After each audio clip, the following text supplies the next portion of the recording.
usapan, Pinas ang pinakamayaman. Ito'y napapaligiran ng malinis na tubig sa mundo.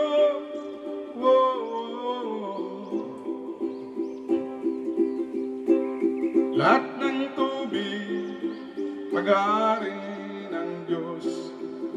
'Cause only God owns the oceans. So only God owns the seas. Only God owns the rivers. Only God owns the water.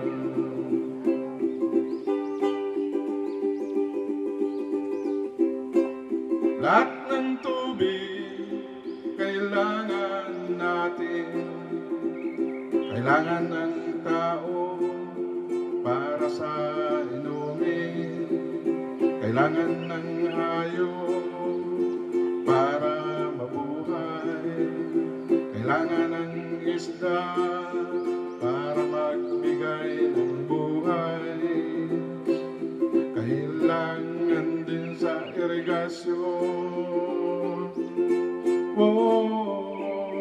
ng mga magsasakang bayani ng ating nasyon.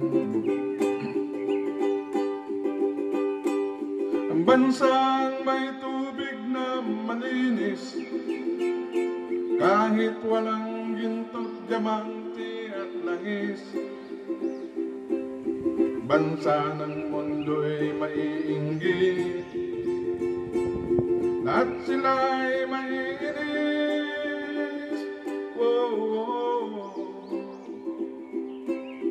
Lahat ng tubig, pag-aari ng Diyos.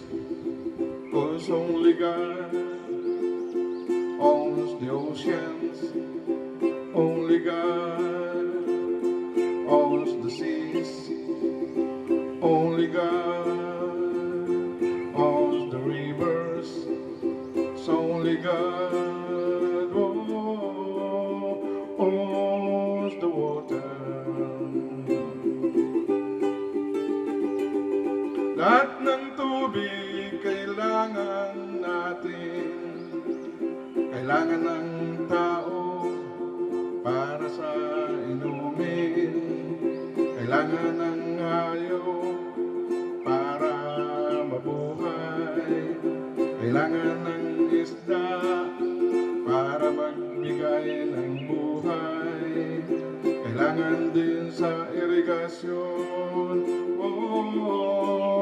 ng mga magsasakang bayani ng ating nasyon. Ang bansang may tubig na malinis, kahit walang ginto't diamante at langis. Bansa ng mundo'y maiinggit, lahat sila'y maiinis.